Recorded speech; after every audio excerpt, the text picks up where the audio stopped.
시편 127편 1절로 2절. 여호와께서 집을 세우지 아니하시면 세우는 자의 수고가 헛되며 여호와께서 성을 지키지 아니하시면 파수꾼의 깨어 있음이 헛되도다. 너희가 일찍이 일어나고 늦게 누우며 수고의 떡을 먹음이 헛되도다.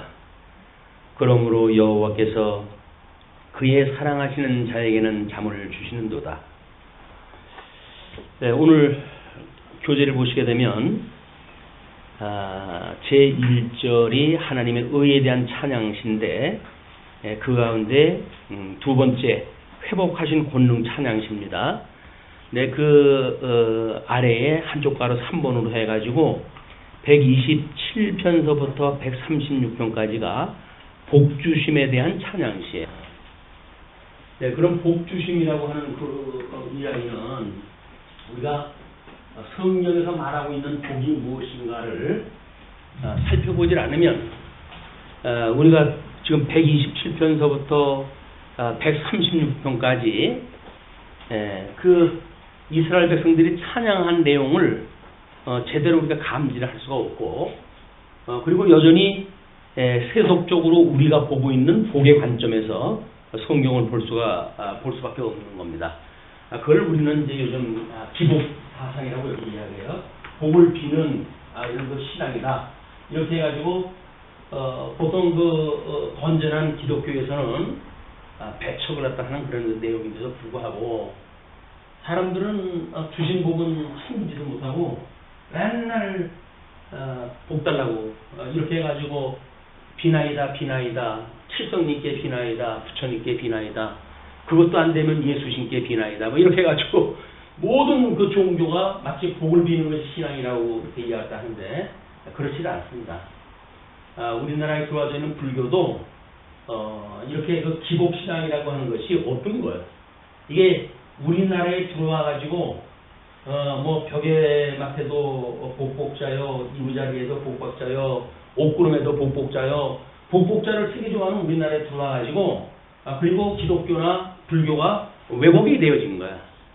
그렇기 때문에 우리가 지금 이 복에 대한 회복에 대한 문제이기 때문에 복이라고 하는 그거를 성경에서 그 근거를 찾아내야 집을 세운다는 얘기가 뭔지 뭐 잠을 준다는 얘기가 뭔지 이런 그 의미를 갖다 알 수가 있죠. 그게 알게 되면 퍼질러 가면서 사랑하는 자에게는 잠 주신다 그래서 난 주님께서 주신 걸로 잠잔다 뭐 이렇게 이야기도 하고 자기 좋은 대로 자의적으로 해석에 그걸 하게끔 되어져 있어요. 근데 성경은 절대 객관적인 진리이기 때문에 자의적인 해석으로 하는 용납이 안 돼요. 절대적 기준에 의해 가지고 성경적 근거에 의해서 이것이 설명이 되어야 된다. 복이라고 하는 것이 제일 먼저 성경에서 언급되어진 것은 창세기 1장 28절이에요.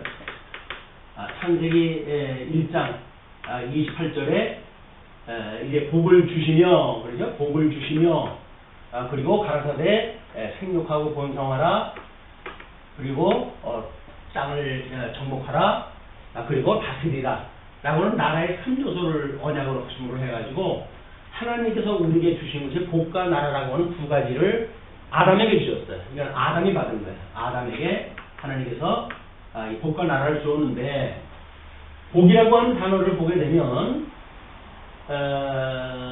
사무엘서라든지 열왕기라든지 욥기라든지 하는데 보게 되면 하나님께 대하여 저주했을 때에 이 저주라고 하는 용어를 복과 같은 용어를 사용한다 하고 있어요.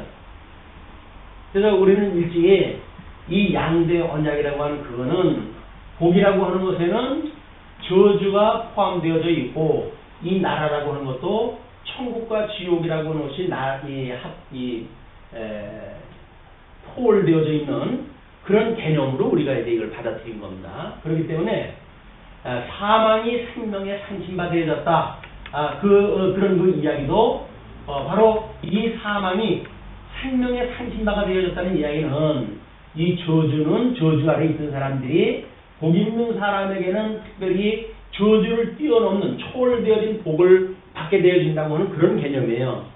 그래서 그걸 단어로만 봐가지고 뭐 복이라고 하는 것이 세속적인 복과 이렇게 동일시한다든지 하는 그거로부터 이미 성경은 빛나기 시작하는 거예요. 창세기 1장 28절에 이 하나님께서 양대 언약을 하셨는데 이 양대 언약의 몰 이해가 하나님께서는 어차피 양대 언약을 가지고 만사를 이제 언약대로 이뤄가실 거 아닙니까? 양대 언약이라고 하는 것은 창세전에 하나님의 뜻이 있었는데 이 하나님의 뜻은 이제 하나님의 나라와 그리고 예수 그리스도 안에서 선택하기로 예정되어진 자와 바깥에 버리기로 예정되어진 자가 이미 예정되어졌다. 우리가 이렇게 이야기를 해요. 이거는 고전적으로 웨스트민스터 신앙 고백의 출발점부터 이렇게 되어진 겁니다. 종교 개혁 당시부터 이미 성경을 이렇게 보기 시작한 거예요. 제가 특별히 이렇게 본 것이 아니라 이미 우리 믿음의 선배들이 성경을 보기 시작을 했을 때 이 영원서부터 이미 성경을 풀어가기 시작을 했기 때문에 이 예정과 이 작정과 이걸 하나님께서 이제 뜻으로 가지고 계셨던 거예요. 이걸 이루신 것이 하늘에서 이루어졌어요. 그걸 우리가 천상사역이라고 그렇게 이야기를 하죠. 우리가 주기도서 이야기하듯이 이 하늘에서 이루어진 것을 이 땅에서도 이루어지다라고 우리가 기도를 갖다 해요. 그 이야기는 이 땅에서 지금 이렇게 계시되어지는 모든 성경에서 특별 계시로 보여지는 역사는 하나님께서 하늘에서 이루신 것을 시간과 공간과 청상의 세계를 드러내 보여주신 거란 말이에요. 그걸 우리가 계시라 이렇게 이야기를 했어요. 그냥 특별 계시를 통해 가지고 우리는 하나님이 어떠한 분인가를 깨달을 뿐만 아니라 하나님이 작정하신 뜻이 무엇인가를 우리가 살피고 그리고 그 뜻대로 어떻게 이 역사를 천지 만물을 지으시고 그리고 지으신 천지 만물을 섭리하시는가 라고 하는 걸 우리가 성경을 통해서 확인하게 되어지는 거예요. 그러니까는 성경을 통해 가지고 하나님이 천지를 지었다고 하는 것도 믿어지지 않고 지금도 하나님께서 인생 아담을 흙으로 빚어 만들었고 그의 생기를 코에다 생기를 불어넣어 가지고 우리 이렇게 생명이 되어졌다고 하는 성경의 말도 믿지를 않고 그리고 선과 악을 알게 하는 과일나무 열매를 따먹지 말라고 했는데 이 따먹지 말라고 하는 행위 언약을 인하여서 아담이 여기서 주어졌던 모든 것들을 상실했다. 그렇죠? 이것이 에덴 동산에서 내쫓겼던 상태예요. 에덴 동산이라고 하는 것은 하나님 나라를 원형적으로 보여주는 곳인데 그 에덴에서 내쫓겼으니까 이제 이 죄 아래 죄가 사망 권세가 왕노릇하는 곳에 쫓긴 거야. 쫓겨났어요. 자 그러면 창세기 1장 28절에서 주었던 그 복은 이미 상실되어진 겁니다. 우리 여기서 1장 28절에서 이야기했던 상은 상실이 되어졌어요. 물론 하나님께서 행위 언약뿐만 아니라 음의 언약을 주어가지고 그걸 가죽옷을 해입히시고 여자의 후손과 이 뱀의 후손 관계를 통해 가지고 원시 복음을 증거를 하시고 그러므로 둘째 아담이신 예수 그리스도를 통해 가지고 여기서부터 회복해 주실 것을 약속을 했어요. 그러니까 지금 여기서 우리가 복을 주셨다라고 하는 그런 그 이야기는 아담에게 주셨던 복의 개념은 복과 저주가 포용되어져 있는 혼동되어져 있는 상태와 마찬가지겠죠. 하나님께 천지를 만들었을 때의 천지의 상태는 혼돈하고 공허하며 흑암 위에 깊음 위에 하나님의 신이 운행을 했던 것처럼 뭐가 뭔지는 모르게 그냥 혼용되어져 있는 거예요. 이렇게 하나로 되어져 있어요. 근데 하나님의 이름이 거룩히 여김을 받으시려고 한다면 이렇게 혼동되어져 있는 그를 질서를 잡아가기 시작해요. 그것이 이제 모든 사람들을 죄 가운데 버려두었다가 거기다 창세전에 예수 그리스도 안에서 선택하기로 예정되어진 자들은 구원을 하시고 그리고 버리기로 예정되어졌던 자는 그냥 죄 가운데 그냥 살다가 영원한 지옥에 갈 수밖에 없도록 하나님이 섭리했다 하시는 거야. 우리는 이제 하나님께서 이름을 거룩하게 여김을 받으신다는 이야기는 이렇게 혼동되어져 있던 그거를 마치 밤과 낮을 가르듯이 빛과 어둠을 나누듯이 해 아래에서도 똑같은 양상으로 하나님 질서를 잡아가신다.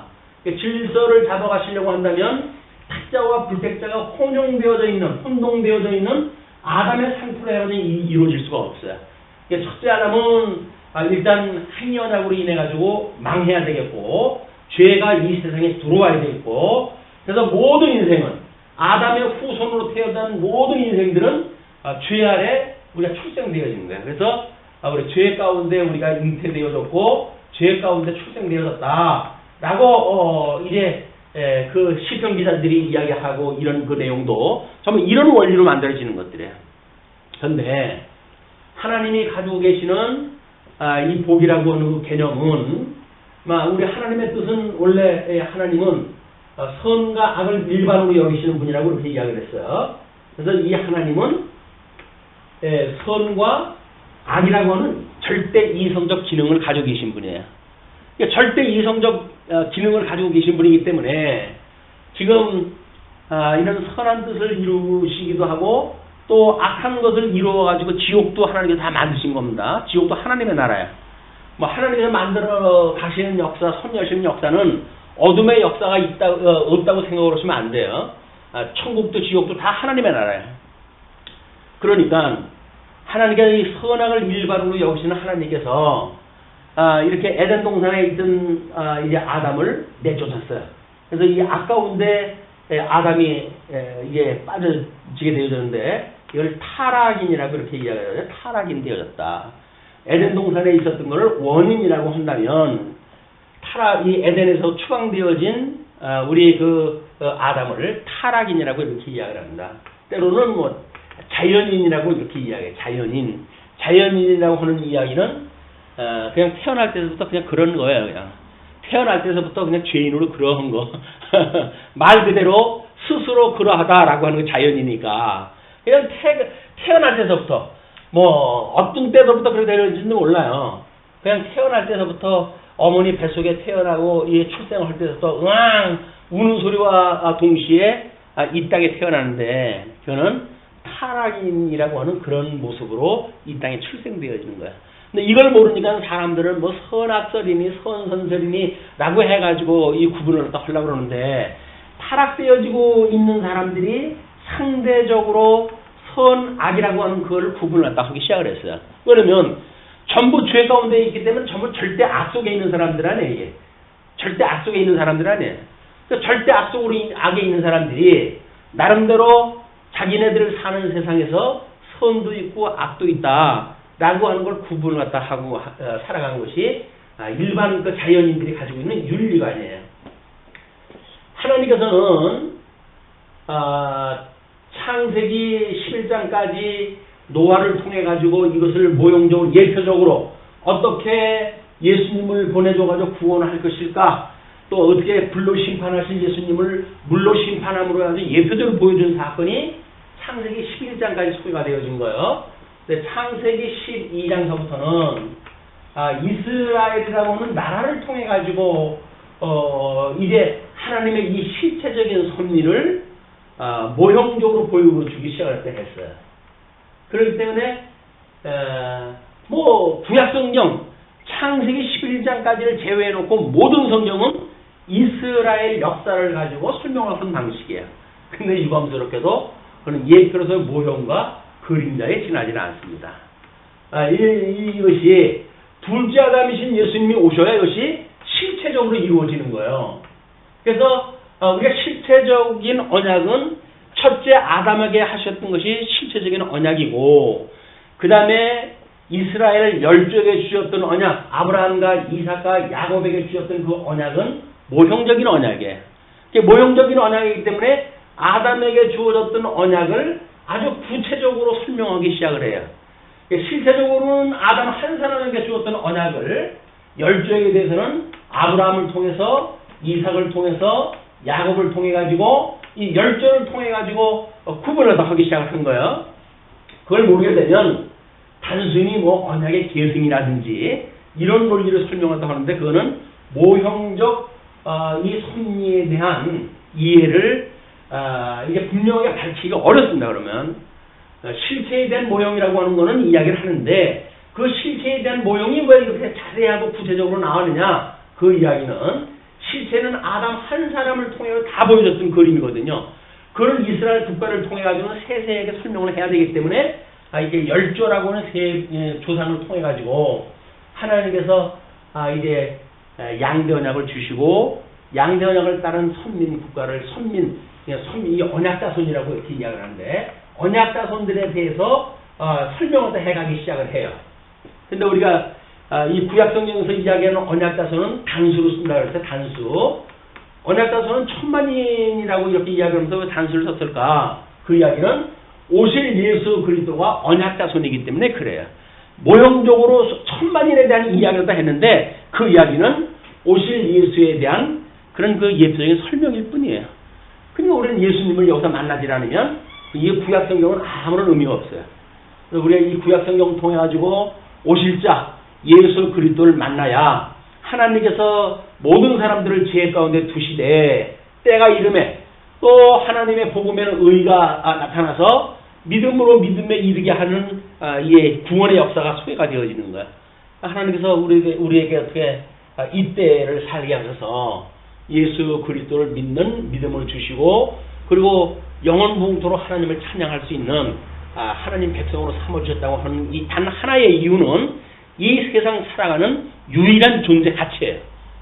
거기서 부수적으로 해가지고 세상 사람들처럼 상대적으로 나눠놓은 뭐 선과 악을 이야기하고 여기서 윤리를 이야기를 하고 여기서 뭐 어떤 그 추와 미를 갖다 해가지고 뭐 예수를 논하고 이런 거 다 부질없는 일이래. 이게 부질없는 일이다. 진리를 안다는 이야기는 이걸 전부 뛰어넘어야 될 이야기거든요.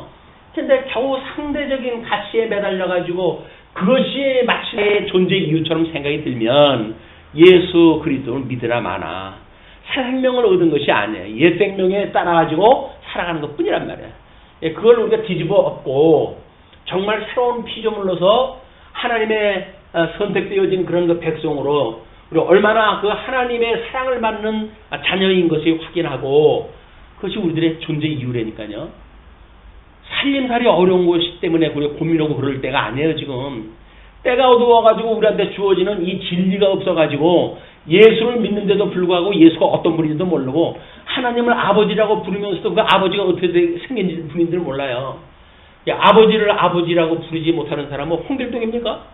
왜 아버지를 아버지라고 부르지 못할까요? 아버지가 아버지로 믿어지지 않는 거예요. 왜? 독생자 예수 그리스도 우리 연합되어져야 이분의 아버지가 우리 아버지가 될 텐데 예수 그리스도 한 몸이라고 여겨지질 않잖아요. 예수님 가신 길 따로 있고 내가 가야 길 따로 있고 예수님은 진정한 복을 우리한테 주셨는데도 불구하고 우리는 과거에 상대적인 어떤 구분 속에서 얻은 세속적 복 그걸 가지고 복인지를 알고 살아가니까 예수님하고는 전혀 상관없는 삶을 살아가는 거예요. 그래서 우리는 경건도 없고 예수를 믿는다고 하면서도 우리는 죄에 대한 참회도 없고 거기서 구속을 받았다고 하는 구원에 대한 은혜도 없고 만사가 그날이 그날이고 그런 거예요. 그리고 우리 인생에 감격이 없으니까 뭐 예수를 믿으면 모르겠어요. 혹이나 뭐 좋은 목사님 만나가지고 갔더니 있는 대로 축복을 갖다 해줘가지고 내가 이 세상에서 복받고 사는 것이 주님 때문인가 보구나 라고 쏟고 살면 모르겠지만 그러나 성도님들 귀에 듣기 좋게 하기 위해서 복음 전하는 게 아니잖아요. 하나님이 어떠한 분인가를 소개해야지 성도들이 어떤 말을 듣기 좋아할까라고 하는데 포커스를 맞춰버리게 되면 그건 성경에 대한 설교가 아니에요. 강론이 아닌 거예요. 지 사설을 늘어놓는 거고 자기의 어떤 패거리를 갖다 만들어내는 일이지 그게 교회하고 뭐 상관이 있어요? 교회에서 하나님에 대한 성경적으로도 하나님에 대한 지식이 선포되지 않는다고 한다면 그 인간관계를 통해 가지고 자기의 어떤 파당을 지어가지고 그래가지고 자기 어떤 명예욕을 채우고 이렇게 하는 것이 교회로 타락되어진 것이 현재의 모습이다. 그런데 이렇게 소수가 모여져 있는데 이런 어마어마한 이야기가 다 한들 그것이 무슨 대단한 일이겠어요. 그러나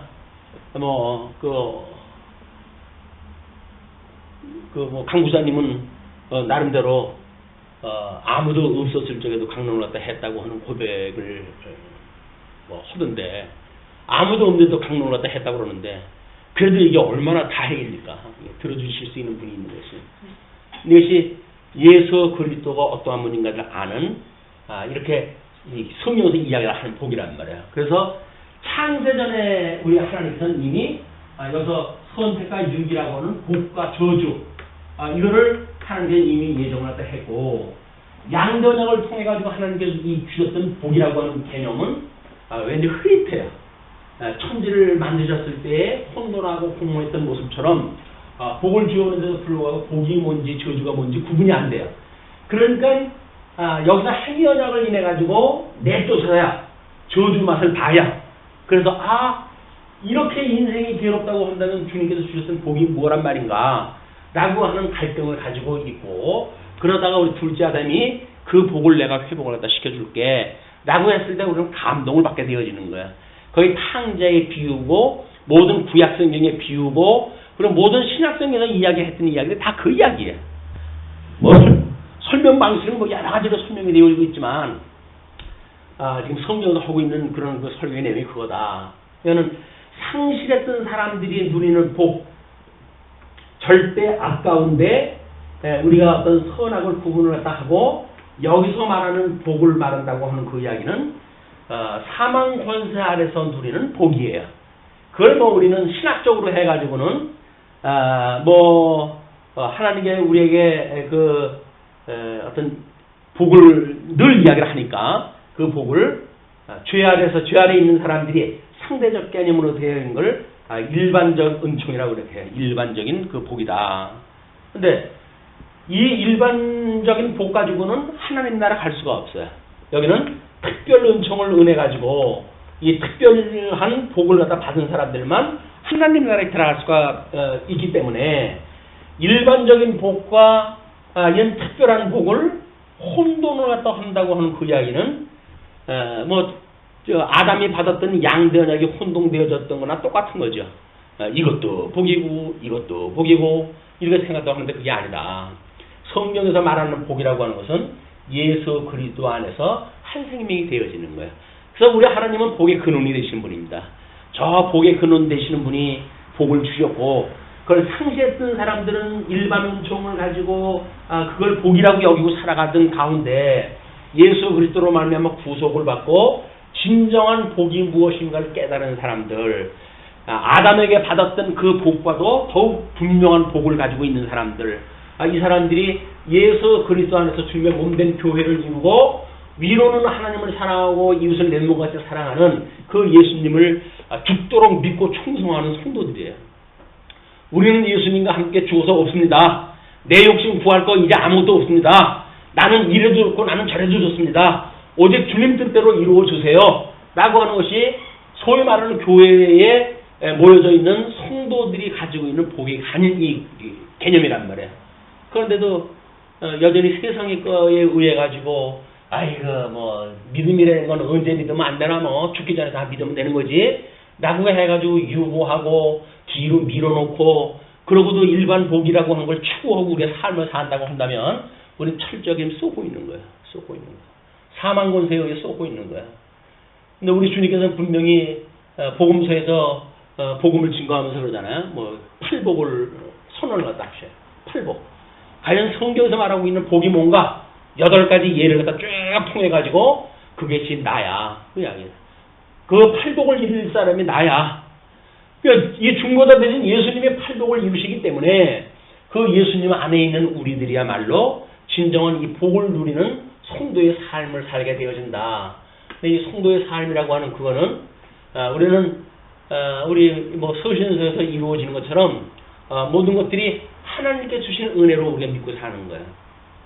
주기도로 할 때 끊임없이 우리를 우리가 우리에게 죄 지은 자를 사하여 준 것처럼 우리 죄를 사하여 주시고 우리를 이 시험에 빠지지 않게 하시고 그리고 이 악에서 우리를 구원하소서라고 하는 걸 끊임없이 우리 보고 구하라는 거예요. 주님께서. 그러면서 우리 주님께서 이 팔복을 선언을 갖다 하시고 그러면 예수님 믿고 살게만 하는 것이 인생이라고 한다면 우리는 뭘 먹고 삽니까? 이런 생각이 염려가 있을 거 아니에요. 여기서 일반적인 복에 익숙했던 사람들이니까 그러니까 너희들은 무엇을 먹을까 무엇을 마실까 염려하지 마라. 그건 내가 신령한 복을 가진 자들에게는 그것이 다 필요한 걸 내가 알고 있기 때문에 내가 알아서 줄게. 그야. 내가 알아서 줄게라고 하는 걸 믿는 걸 예수님을 믿는다고 그러는 거라니까요. 예수님을 믿는다고 그러면서도 여전히 내가 뿜지럭거려가지고 뭘 먹었다, 내가 뭘 해가지고 무슨 성공을 했다, 이건 전부 거짓말이에요. 아니 노력하는 사람이 어디 있습니까? 노력을 하다 하는데도 안 되는 사람이 있는데 나는 왜 됐어요? 내가 잘나가지고 천만의 말씀이에요. 하나님께서 무엇인가 해서 깨닫게 하시기 위해서 그걸 주신 거예요. 그걸 용도를 갖다가 자기의 어떤 명예를 위해가지고 내가 잘났다고 그걸 하나님께 주셨다고 한다고 그러면 어느 날 하나님은 다 취소시켜버리죠. 너 아직도 깨닫지 못했니? 내가 너한테 은혜로 준 건 믿어지지 않아? 그러면 우리는 자랑할 것이 없어요. 그래서 사랑은 자기를 자랑치 않는다는 거예요. 진리 안에서 오직 기뻐한다는 얘기는 자기를 자랑하지 않은. 그런데도 우리는 여전히 이 세속적인 복에 연연해가지고 여기서 식복을 타고내야 되고 여기서 나름대로 무슨 복을 이야기해야 되고 이래야 되기 때문에 타락한 인간들이 가지고 있는 복에 대한 개념을 우리가 그대로 가지고 교회로 들어온 거예요. 그래서 교회에 들어오면은 예수님 믿는 것이 복이니까 그거 다 버리십시오라고 하는데도 불구하고 그게 어떻게 잡은 건데 버려요 이걸. 못 버려요. 못 버려요. 너 그거 지금 벗어놓고 와야 돼. 내가 너 그거 주는 거야. 진짜를 받으려면 가짜를 버려야 돼. 그게 왜 가짜예요? 내 손에 잡히고 있는데 왜 가짜예요? 그리고 예수님한테 대들어요. 예수님이 우리의 구속주라고 그러는데 이제는 완전히 우리 상대적인 그런 그 분이 돼가지고 맞대거리 해가지고 우리가 가지고 있는 가치를 가지고 예수님에 대하여 투쟁을 하는 거야. 그게 소위 말하는 성경을 믿지 않는 사람들의 심리예요. 성경에 그렇게 기록이 되어져 있으면 성경에 그렇게 되어져 있는 거라니까요. 근데 왜 그걸 못 믿을까요? 이게 가짜에 우리가 쏟고 있기 때문에 진짜를 이야기했을 때 그것이 손에 잡히는 것 같지가 않은 거예요. 그러니까 신령한 복을 우리가 가지고 있다고 그러면서도 끊임없이 세속적인 복을 추구하고 그것이 진짜 복이라고 착각을 하는 거예요. 그런데 진짜 신령한 복을 가진 사람들은 예수님을 믿게 되어진 사람들이에요. 하박국 기자가 그렇게 선지자가 이야기했던 것처럼 하나님의 그 섭리를 깨닫고 보니까 포도나무에 열매가 맺지 않아도 감람나무에 열매가 맺지 않아도 무화과의 그 나무에 열매가 맺지 아니하여도 하나님으로 인하여서 내가 기뻐하겠습니다. 하나님 한 분만으로 즐거워하는 거예요. 우리 웨스트민스터 신앙고백에서 제일 첫 번째 문답이 뭡니까? 인생의 제일 된 근본적인 목적이 무엇이냐 그러잖아요. 이 하나님 경외하는 거라니까요. 하나님을 경외하고 그리고 이분 한 분만으로 즐거워하는 거예요. 이 한 분, 유일하신 이 하나님 한 분만으로 해서 즐거워하는 거예요. 불먹하면서 즐거울 일이 뭐겠어요. 근데 이미 영생을 얻었다고 하는 그 이야기는 뭐예요? 육신적으로 주는 밥을 갖다 안 먹어도 영생을 얻은 우리의 생명은 손끝 하나 될 수가 없어요. 그러니까 우리가 죽음 앞에 담대히 설 수가 있는 거예요. 왜 믿음의 선배들이 이 죽음 앞에 담대히 섰습니까? 썰애지를 타고 톱으로 해가지고 썰애지를 갖다 하는 그걸 견디고도 왜 그들이 즐거워하고 하나님을 경배하다가 기꺼이 목숨을 갖다 버렸을까요? 히브리서 기자가 말하고 있는 노아 홍수 이전서부터의 믿음의 선배들에 대한 그 족보를 갖다 쭉 이야기하잖아요. 그 이야기는 세상이 감당할 수 없는 믿음이라는 거예요. 이 세상에서 우리가 쏟고 있는 그거하고는 감당할 수 없는 복을 가지고 있기 때문에 우리가 즐거워가 되어진 거다. 이 즐거움이 없이 지금 127장서부터 복의 회복에 대한 거를 우리가 이야기를 한다면 여전히 세속적인 복을 가지고 우리가 이야기할 거 아니겠어요. 그러면 127편은 공부하나 말아요. 인문학적으로 해가지고 아름다운 문구를 가지고 우리가 참 시문학적 표현이 이렇게 아름다울 수 있는가? 우리 보고 아름다운 거 이야기하라고 그런 거 아니에요. 하나님의 나라가 어떠한지 그 기쁨을 얻게 되어진 자들이 어떠한 중심을 가지고 노래를 갖다 했는지를 보여준 거란 말이에요. 그 믿음의 선배들은 즐거워하고 찬송하다 했는데 우리는 먹거리도 안 주고 뭘 즐거워하라고 그럽니까? 뭐를 범사에 감사하라고 그럽니까? 뭘 항상 기뻐하라고 그럽니까? 도저히 난 할 수가 없습니다. 라고 하는 사람들이 시편 127편을 갖다가 우리가 이해를 할 수가 있겠어요? 이해할 수 없는 거예요. 물론 모든 성경이 다 그렇지만 그래서 그 127편에 대한 이야기는 이런 관점에서 이걸 보아야 127편의 아주 깊은 그 신학적 의미를 우리가 이제 건져낼 수가 있는 거예요. 그래야 지금 이것이 예루살렘 솔로몬의 시로 되어져 있는데 솔로몬이 성전을 지은 사람 안에, 그죠? 성전을 지은 사람에 이스라엘 선민국가로 하여튼 창건을 갖다 이루었던 통일 왕국을 이루었던 그런 그 왕이기도 합니다. 그의 지혜로 말한다고 한다면 전부 풍부했던 그런 그 지혜자예요. 그뿐만 아니라 그의 누리고 있었던 영화의 모습이라고 하는 그 이야기는 뭐 이번에도 언급이 되어졌지만 그 에디오파의 시바 왕이 와가지고 둘러싸이고 있는 모든 그런 그 문무백관들을 향해가지고 여러분들은 진정이 복 있는 사람이다. 이렇게 선을 갖다 했어요. 왜 그랬을까요? 지혜의 말을 맨날 듣고 사니까 복 있는 사람이라는 거예요. 그 사람들이. 문무백관들이 뭐라고 있어요? 뭐 어떤 사람은 뭐 술 따르는 사람, 평생 술 한다는 사람이 있죠. 어떤 사람은 뭐 해가지고 떡이나 날르고 뭐 어떤 뭐 그런 사람들 아니에요. 거기 있는 사람들이. 그때 뭐 문무백관들이 뭐겠어요? 다 그냥 그런 뭐 일상적인 그 일들을 갖다 하는 사람들인데, 근데 시바영은 그 솔로몬을 만난 뒤에 문무백관들을 향해 가지고 여러분들은 진정 복 있는 사람들에게 선을 얻다 했어요. 그러면 이 말씀이신 예수 것도 우리가 품고 산다고 한다면 누가 뭐라고 하더라도 우리는 복 있는 사람이죠. 지혜의 말씀을 우리가 함께 살고 있는데 진정 우리가 복 있는 사람들 아니에요? 누가 복 있는 사람이에요?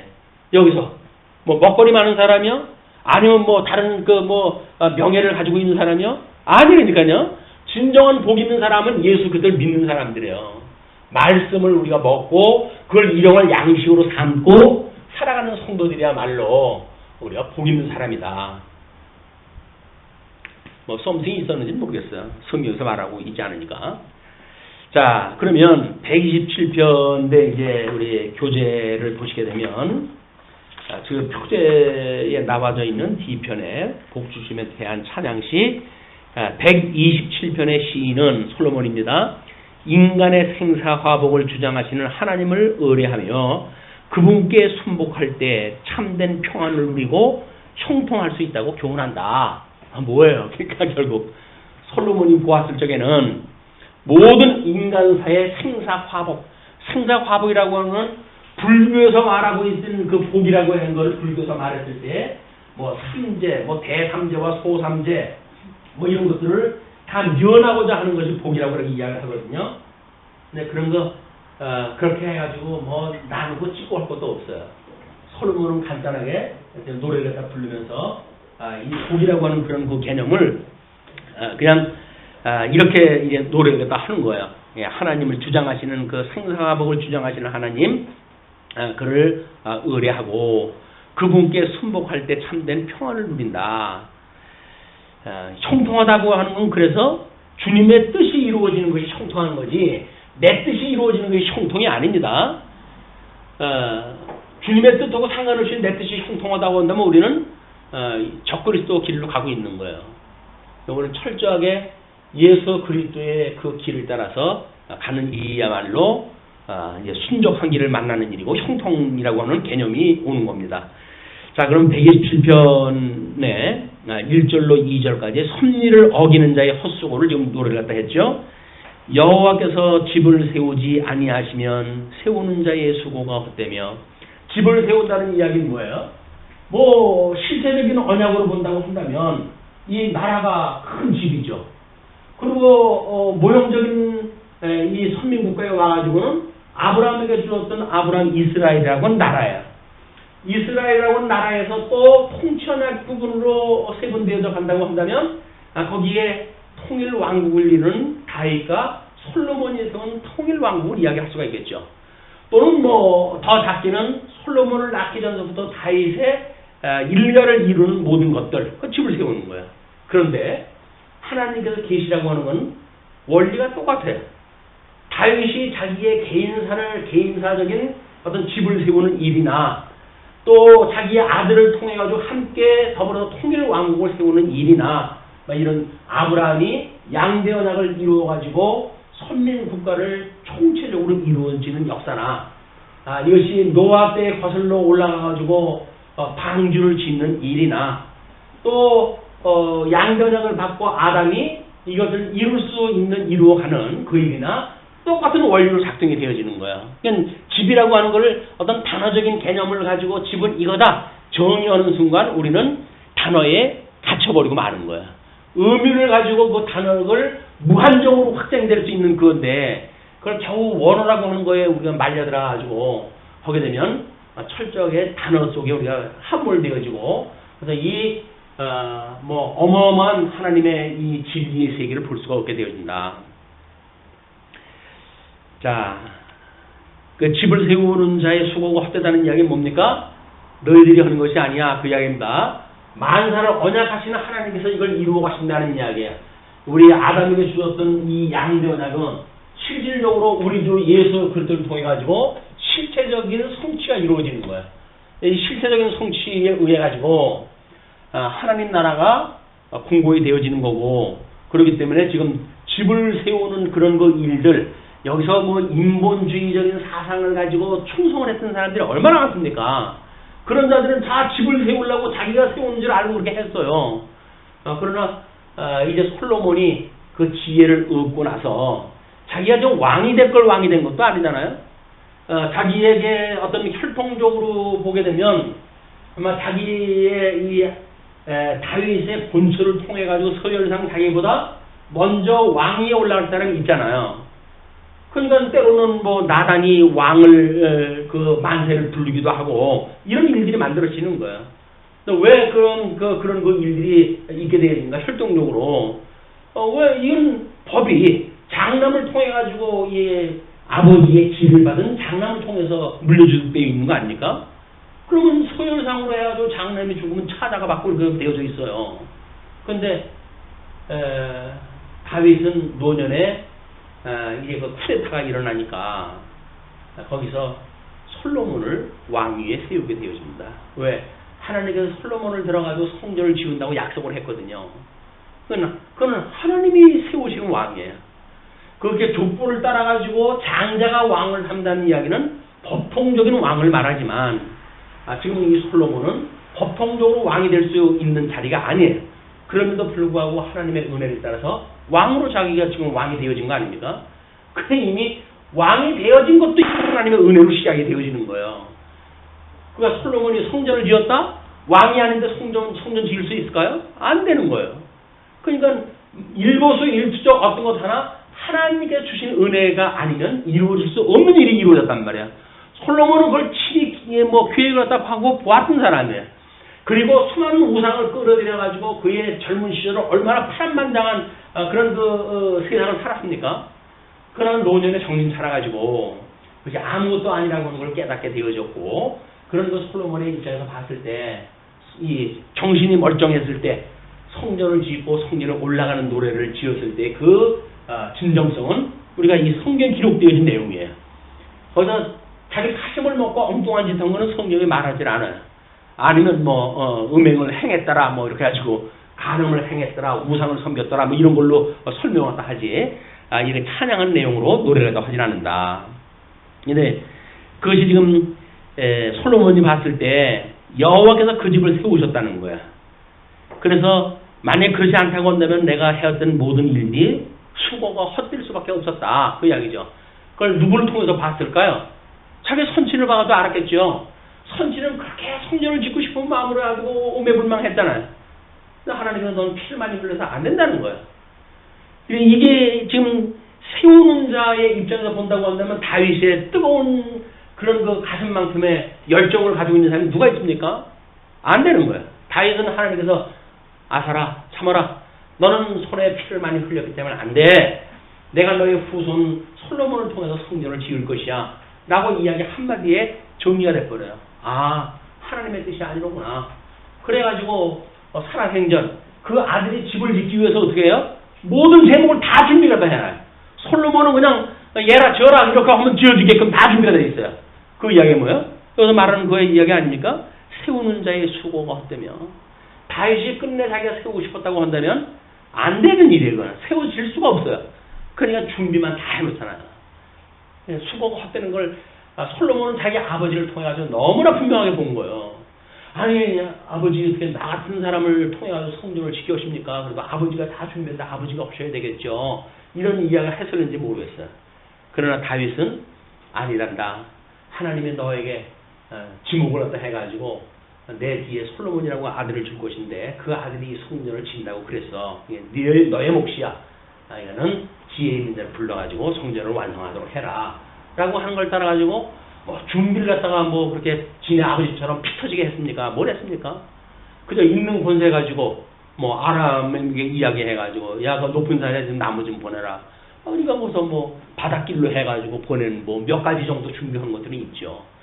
그러나 시간 걸리고 돈 들고 하는 거는 이미 다윗이 다 준비했다 했어요. 다윗아.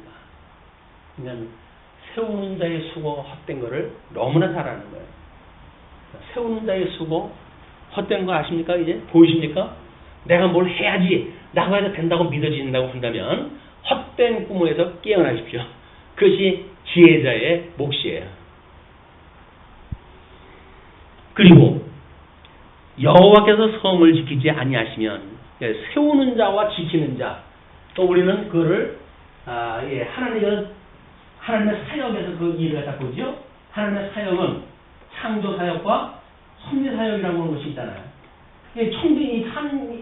창조 사역을 예표적으로 보여주는 사건들이 세움에 의해 집을 세우는 사건. 그리고 그거를 지키는 거는 이거예요.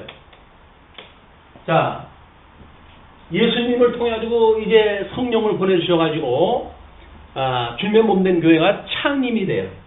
교회가 창립이 돼요.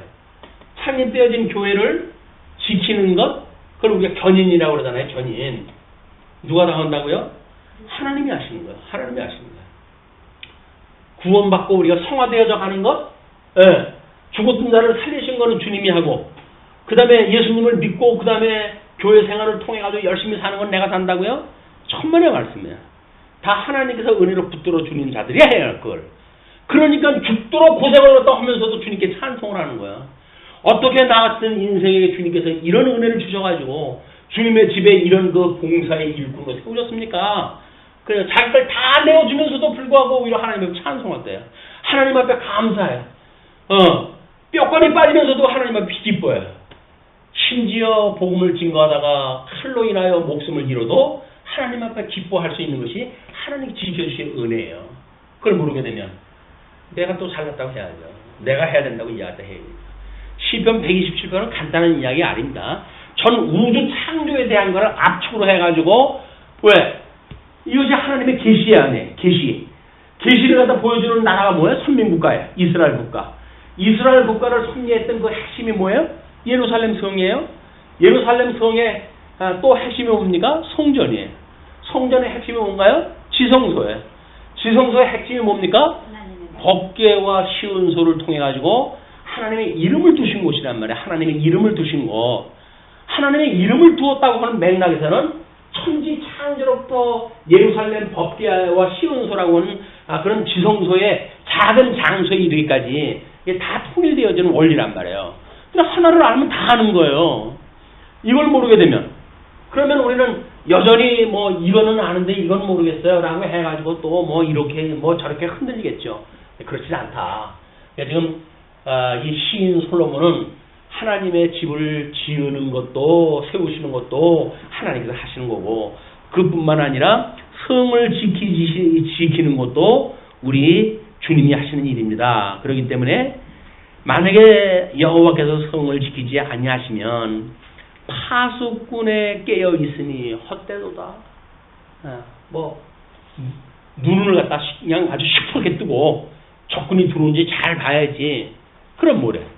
뒤로 오는데 소용이 없어요.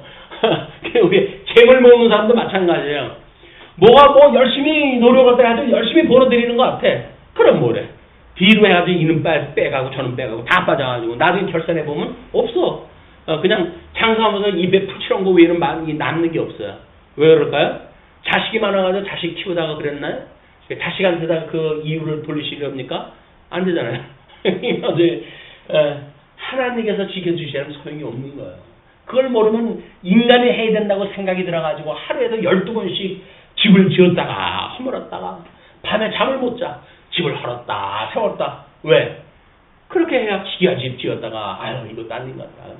목조 건물 세울까? 예산도 부족한데 목조 건물 세우다가 아유, 목조 건물 괜히 또 뭐 산타나 나고 그러면 이거 힘도 못 쓰는데 그거 더면 좋지 뭐 그래가지고 예산도 적게 드리고 또 할 수 있는 방법이 뭐가 있을까? 수라부 집을 질까? 뭐 그래가지고 또 뭐 가진 분이 다 해. 근데 지진 나면 수라부 집이 제일 위험해요. 나무 집은 그래도 기둥으로 떨어지니까 차단 밑에 들어가도 이게 보호가 받잖아요. 그런데 수라부 집은 벽돌이 전부 깨져가지고 찍어 누르기 때문에 다 멸절해, 멸절. 뭐가 안전해? 하나님의 지키지 않으면 전부 허사라니까요.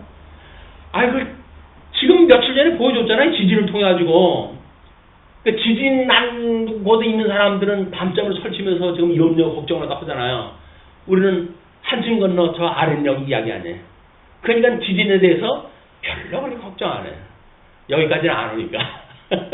그러면 직접 눈앞에 닥치는 걸로 보여주시면 정신 차리렵니까? 아니잖아요. 먼데 걸 통해서 보여주게 되면 그것이 우리들을 보라고 준 걸로 우리가 알아야지. 당장 내 앞에 확인 안 한다고 해가지고 남의 얘기로 치부하고 그렇게 고난받는 사람에 대한 걸 아예 내 인간인데 내가 50알 넘게 신경 쓰냐 이렇게 이야기하는 그 이야기는 이제 나를 도와줄 사람들이 다 없어질 때 내가 그 지경에 빠지게 되면 절실하게 그게 느껴질 거야. 냉전 시대 때 그 러시아의 간첩들이 유명합니다. 정보 활동이. 그래가지고 수많은 사람들을 이제 정리를 다 하고 하다가 그 시기가 끝날 때쯤 되면 거기서 모든 정보를 가지고 있는 사람들을 정리해야 될 거 아니겠어요. 그래가지고 몇 사람을 지목했다 해가지고 그 냉전 시대 때 정보를 가지고 나름대로 국익을 위해서 싸웠던 사람들을 하나둘 제거하기 시작했다 해요. 자, 제거하는 사람의 입장에서는 제거시키는 입장이니까 다 제거를 갖다 했어요. 어느 정도 제거가 되어졌다 싶으니까 그럼 그 다음에 힘을 가지고 있는 사람이 누가 눈에 가시예요? 지지. 끝내 죽으면서 그 사람이 하는 이야기가 울타리를 내가 없앴구나. 울타리를 내가 없앴구나. 우리는 우리 인생들이 한꺼번에 어떤 사회생활을 해갈 때 내가 당장 피해가 없다고 하면은 그거에 우리 힘을 모을 생각을 안 해요. 내 일 아닌데 왜 거기다 내가 해가지고 불이익을 당해? 그렇게 되어져요. 그런 일들이 점점 팽배가 되어지다가 어느 날 내가 그런 지경을 당할 때 누구도 나를 도와주질 않아요. 아마 노조의 문제에서도 이제 그런 이야기가 나오죠. 지금 그 세계 노조의 그 이야기는 만약에 합리적으로 해가지고 이런 그 문제가 나왔을 적에도 그걸 끝까지 투쟁을 갖다 해야 된다는 이유가 뭐냐면 거기서 한 번 양보하게 되면 끝까지 양보할 수밖에 없는 상황이 벌어진다는 거예요. 그래서 원칙하에 사용주와 고용인 사이에 그 노조법에 의해 가지고 투쟁을 끝까지 해나가지 않으면 처음에야 먼데 있는 사람이야 내 문제 아닌데 해가지고 피해가잖아요. 그 송곳이라고 하는 그 드라마에서도 보게 되면 이거 일에 제 일선에 이르는 사람들 아주 고달픕니다. 그 힘든 사람들 일일이 그걸 돌아봐야 되고 보통 힘든 거 아니에요. 근데도 불구하고 그 일을 안 하면 못 사는 사람들이 있어요. 양심의 이게 가책을 받아가지고 그래가지고는 그 일에 끼어들어가지고 집안은 풍비박산되고 자식들 교육도 못 시키는 지경이 돼버리고 불이익을 당하는 거야. 그 정도 되면 어지간한 사람들 다 숨 놓죠. 아유 내가 무슨 복을 본다고 내가 이 일을 하겠냐. 다 손 띄어요. 그걸 알기 때문에 그렇게 조용 오는 거예요. 거기서 지키는 사람이 없으면 그럼 이제 그때는 다 엮여져 들어가지고 완전히 하수인으로 살아갈 수밖에 없는 거예요. 우리 애굽에서 노예로 살았던 그런 그 모습이나 다를 거 없어요. 바벨론의 유수대 여자 같은 사람들의 삶도 마찬가지예요. 그 사람들이 과연 하나님의 말씀을 지키려고 했던 그런 노력이 있었는가? 다니엘 같은 그런 그 인물들이 있었는가? 그것이 없었다고 한다면 다 먹고 살기에 부족하게 없을 때가 되면 그렇게 고향 찾아가려고 애를 쓰겠어요. 그냥 거기 살면 되지. 그런데도 우리 스가랴 선지자라든지 이런 사람들 보게 되면 자기는 궁에서 근무하는 사람 아닙니까? 그런데도 자기의 그 국민들이 그렇게 산다고 하면 가슴이 아파요, 맨날. 하나님 앞에 그렇게 기도하고 그러다가 수심에 가득 차니까 오히려 왕이 먼저 물어와요. 넌 뭔 일이 있니? 뭐 제가 이거 참 고민이 아주 큰 고민이 있습니다. 뭔지 한번 이야기해봐라. 수다른 간원이었어요. 아주 제일 측근에 있던.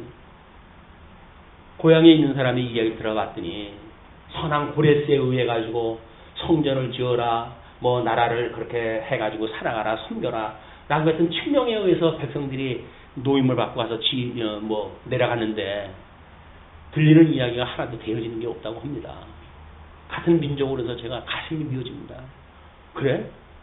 그럼 며칠 주문 갔다 오겠니? 한 열흘 주랴? 갔다 오게. 내가 다 지면 올 테니까 그 짧은 시간은 안 됩니다. 라고 이야기하니까 그래 그럼 갔다 와. 케이스 나갔다 해요. 그래가지고 와가지고 44일 만에 성곽을 완성을 하는 거예요. 그게. 그 성곽 끝나고 다시 갔어요. 그 사람이 이 왕하고 약속이 있으니까. 하나님 앞에서 살아가려고 하는 사람들의 그런 그 일은 세속적인 걸로 봤을 적에는 세속적인 이 세상에 그 어떻게 거슬리는지 알 수가 없어요. 끝없이. 그래서 믿음의 사람들의 히브리서에서 이야기는 그렇게 믿음으로 사는 사람들에 대한 것은 세상이 감당할 수 없었다고 이야기를 하는 거예요. 세상과 우리가 거슬려서 살아야 되는 거지 세상에 적당히 발들여 놓고 뭐 세상에 흘러가는 대로 살아가겠다고 하는 그 이야기는 예수를 믿고 하나님 나라를 기업으로 누리는 사람들의 태도가 아니란 말이에요. 근데 이렇게 좋은 세상에 이런 이야기가 하게 되면 누가 교회를 나온다고 그랬어요. 그나마도 먹고 좀 배부르게 먹으려고 그랬더니 저 이덕성이는 맨날 그 무슨 뭐 세속의 거 버리고 무슨 뭐 신령한 나라 이야기다 해가지고 그것도 뭐 못 누리고 하냐 해가지고 안 나올 거 아니에요. 그럼 그러니까 적당히 뭐 좀 귀에 듣기 좋은 얘기를 해야 되는데 성경 읽어보면 그 얘기가 아니까 할 수 없잖아. 끊임없이 하나님께서 해가십니다. 그러니까 당신들은 마음을 놓고 그냥 예수 그리스도만 믿으십시오. 그 뒤에 뭐라고 이제 끝맺음이 되어지냐면 너희가 일찍이 일어나고 늦게 누우며 그건 이제 노동을 하기 위해 가지고 우리들은 세상에서 뭐라고 가르쳐요? 일찍이 일어나는 새가 먹이를 많이 거둔다. 이렇게 이야기를 해요. 그래서 일찍 일어나는 사람들을 자꾸 장려하다 해요. 왜? 그래야 열심히 그 경제 활동을 할 수가 있으니까. 그리고 언제까지? 늦게까지 그 일을 갖다 해요. 가지고 이 복지가 뭐 발전이 안 되는 나라들 보게 되면 나는 꼭두 새벽부터 밤늦게까지 일 시켜 먹는 거야. 노임은 코딱지만큼 주고. 그게 소위 선진국들이 기름 팔아먹는 데 가가지고 그 기름을 자기네들의 장악하에 두고 그리고 현지인들을 부려먹는 방법이에요.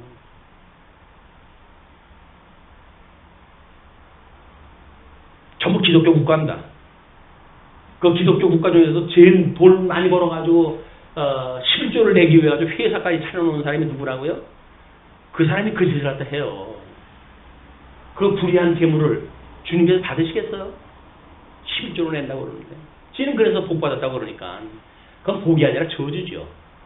자기의 그 어떤 주변에 있는 인생들을 철저하게 놀이개거리로 만들고 자기의 어떤 도구화 만들고 그 이야기는 저주받은 백성이 아니면 그렇게 할 수가 없는 거예요. 근데도 불구하고 성경을 모르니까 그게 복이라고 생각이 들어가지고 엉뚱한 짓을 한다. 그리고 수고의 떡을 먹음이 헛되도다. 수고의 떡 그렇게 해가지고 꿈지럭거려가지고 이제 그 하루 세끼 해먹는 것 그것도 헛되다 그 이야기죠. 그러므로 여호와께서 그의 사랑하시는 자에게는 잠을 주시는도다. 그 이야기는 뭐예요? 하나님이 해가신다고 하는 것을 철저히 믿는다 그 이야기예요. 믿어지니까 밤에 되면은 잠을 잘 수가 있는 거예요. 주님이 해간다고 그러니까. 왜 잠을 못 자요? 내가 하려고 하는데 여건이 안 되니까 골치가 아프죠. 속상하고 일이 안 되는 거예요. 그런데 뭐 하나님의 해가신다고 믿어지고 그분을 내가 믿고 죽었든 나가면 살리신 분인데 설사에 살아있는 동안에 예수 그리스도 믿고 주님의 삶을 살 수 있도록 해가시지 않겠어? 그건 믿어지는 일 아닙니까? 주님께서 약속한 거니까. 그리고 살아간다고 한다면 이제 거기 안에서 잠을 자게 되어진단 말이에요. 자, 3절로부터 5절 보게 되면 자녀는 하나님이 주신 기업이라고 이야기를 하죠. 보라, 자식들은 여호와의 기업이요 태의 열매는 그의 상급이로다. 뭐예요? 생육하고 번성하라고 했던 이 나라에 대한 약속도 1절서부터 2절까지가 만약에 복에 대한 약속이라고 한다면 그 3절서부터 5절까지는 복의 내용에 대한 이야기겠죠. 나라에 대한 복이 뭔지를. 그것이 자기 대를 이을 수 있는 자식이 있다고 한다면 그게 여호와의 기업이고 그 태의 열매가 그의 상급이다. 그 이야기예요. 진리를 전승할 수 있는 것. 진리를 자기 혼자 알고 있으면 뭐래요? 간증만 하고 있으면 뭐래요? 그게 전승할 수가 있어야지. 그게 복 있는 사람이란 말이에요. 이 말씀을 듣고자 하는 사람이 있는 사람은 행복한 강론자예요. 엉뚱한 소리 하는데 구름대같이 모이면 그건 무슨 소용이 있어요. 듣기 싫은 얘기하는데도 불구하고 귀를 기울일 수 있는 사람이 있다고 한다면 그게 복 있는 사람이니까요. 그래서 강론자는 행복하답니다. 이 말씀에 귀를 기울여 주니까. 젊은 자의 자식은 장사의 수중의 화살 같으니 그러니까 그 진리를 전승하고 보수하기 위해 가지고 충분히 정치적 통치 다스리라라고 했던 그 약속을 이루어갈 수 있는 자라는 거죠. 그렇기 때문에 이것이 그의 화살통에 가득한 자는 복되도다. 아들이 생육하고 번성하고 했을 때 많은 자는 복이 있는 거야. 우리 예수님이 이 땅에 오셔가지고 12명 달랑 데리고 공생애를 갖다 하셨어요. 물론 뭐 군대같이 몰 때가 있었지요. 그러나 예수님 십자가 못 박아 돌아가실 때 다 도망가 버렸어요. 힘없는 여인 몇 명 남겨놓고 그리고 거기에 마가라고 하는 제일 어린 제자 하나 남겨놓고 다 도망갔어요. 죽을 때 자기의 모친을 누구한테 부탁을 합니까? 마가, 그 어린 마가한테. 봐라 내 어머니다. 그 이야기는 뭐야? 네가 좀 섬겨야 되겠다 그 이야기예요. 예수님은 그래도 자기의 어머니를 갖다 맡을 수 있는 제자가 있으니까 얼마나 다행이겠어요. 근데 그분이 돌아가시고 40일 있다가 배신문도가 성령 오시기를 강구하고 예수님의 약속을 따라가지고 성령이 오셨고 그리고 베드로가 복음을 증거할 때 5,000명 3,000만의 회개 역사가 일어납니다. 그게 복이란 말이에요. 이 진리에 참여할 수 있는 복, 말씀이 확장되어질 수 있는 복, 생육하라 번성하라 했다고 하나님의 약속이 신령한 모습으로 예수 그리스도 안에서 믿음의 백성들로 해가지고 자꾸 양성되어질 때 그게 진정한 복인 거예요. 주님의 몸된 교회에 어린 세대가 없고 진리를 계승할 어린이가 없다고 한다면 불쌍한 인생이에요. 우리가 불쌍한 교회.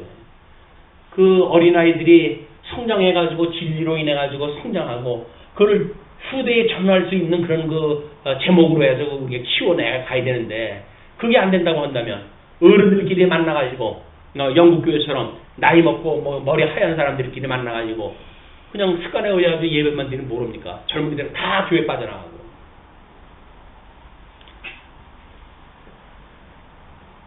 그리고 땅을 정복하라고 그러는데 성령이 오시면 너희들이 권능을 얻고 예루살렘과 온 유대와 사마리아와 땅까지 이르러 나의 증인이 되리라.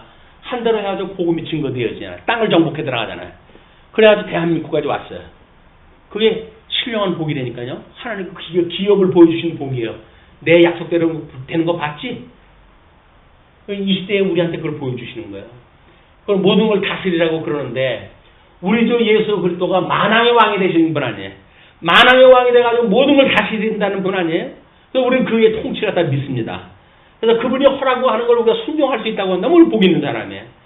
근데 그의 통치를 믿지 않고 아유 뭐 주님은 돌아가셨는데 그냥 그렇게 하시고 여기서 내가 할게요. 그래가지고 짐승 권세 따라가지고 살아간다고 한다면 복 있는 사람이 아니에요. 어린 양 권세를 믿고 다스리는 것이 주님이 하시는 거니까 저는 어린 양 권세를 해가지고 정말 순복하는 마음으로 순종하는 마음으로 기꺼이 섬기는 마음으로 그렇게 해서 주님이 이걸 이루어 가실 거죠. 라고 믿는 사람은 악을 안 써요. 왜? 주님께서 해하신다고 믿으시니까 어린 양 권세로 이루어진단 말이야. 그게 안 믿는 사람은 짐승 권세로 뭘 이룬다고 생각이 드니까 총칼을 갖다 내대고 예수님이라고 그러죠.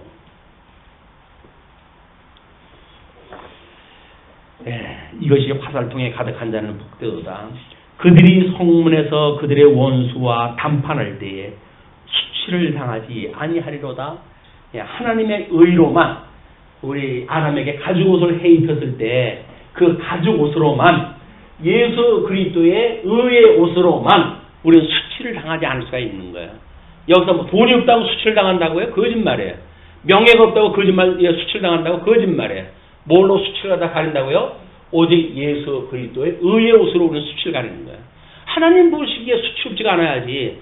사람 보는 데서 수치롭다고 해가지고 그걸 구해가지고 평생 머리 싸매고 싸운다는 이야기는 우린 인생의 본질이 뭔지를 모르는 거야. 그러나 예수 그리스도 이 의의 옷으로 하나님 앞에 모든 걸 사죄함을 받았다고 하는 그 은혜의 감동이 우리의 모든 걸 다 걸고 이 세상을 살아갈 만한 이유다.